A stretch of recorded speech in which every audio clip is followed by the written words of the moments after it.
Well, you ever wish you could hear Grandma or Grandpa's voice on your big day? Or how about your little nieces and nephews right now? What if you could make sure that no matter what, they hear your advice on their 50th birthday?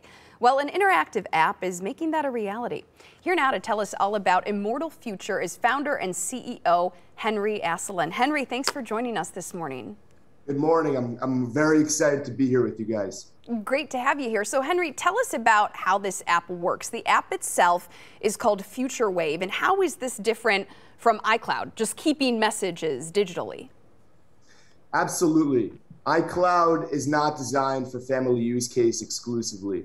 With FutureWave, we are making it possible to create what we call a moment. A moment can be anything from congratulating a grandchild when they graduate from college to really saying happy birthday when someone turns 30 years old. We're making that connection possible for the first time ever with the family media platform FutureWave.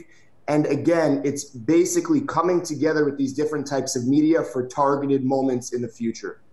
And the app, you say, is interactive. In what ways is it interactive, and why was now the perfect time for you to create this? So I grew up the grandson of immigrants that came to the United States, and my grandmother passed away from Alzheimer's when I was very young. And this had a lot to do with really why now for me. I realized firsthand how important it was to have an offering that connected families regardless of time or place across generational lines. What we're seeing right now during COVID is that families are more important now than ever before, and they're being brought to the forefront of each of our lives. Really, this is a great thing for all of us. And with FutureWave, families are now able to connect regardless of time or place. So I'm really excited about that for sure.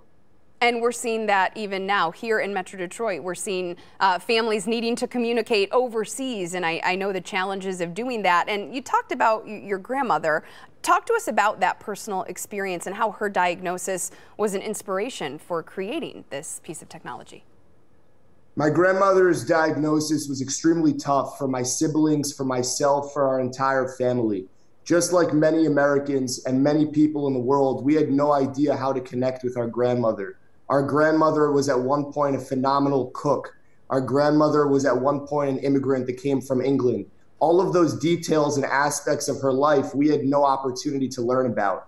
With FutureWave, my grandmother, before she would have gotten sick, would have been able to create different types of moments for us to actually see at different points in our life so we could learn about the life that she lived and really absorb different meaningful lessons from those videos and photos that we were able to interact with.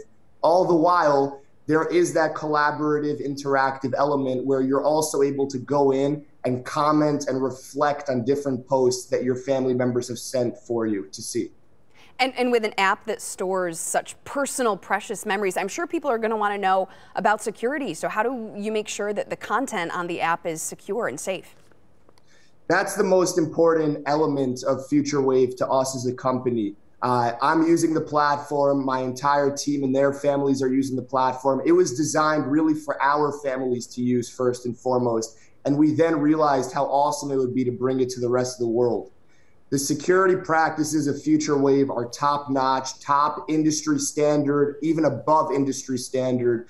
The one thing that I would also like to hit at here is we feel confident and really good about the use case of having a young child that's maybe 10 or 12 years old come onto FutureWave's platform right away. And the reason for that is because it's a family media platform at the core. They're not connecting with random people all over the world. They're connecting with their loved ones. And we are going to make sure that the data and the videos and the moments and all of the questions that people are able to answer is as secure as possible. Henry Asselin, CEO of ImmortalFuture, thank you so much for coming on and sharing all this information about this unique app with us. Appreciate your time. Thank you for having us. Of course. Have a good one.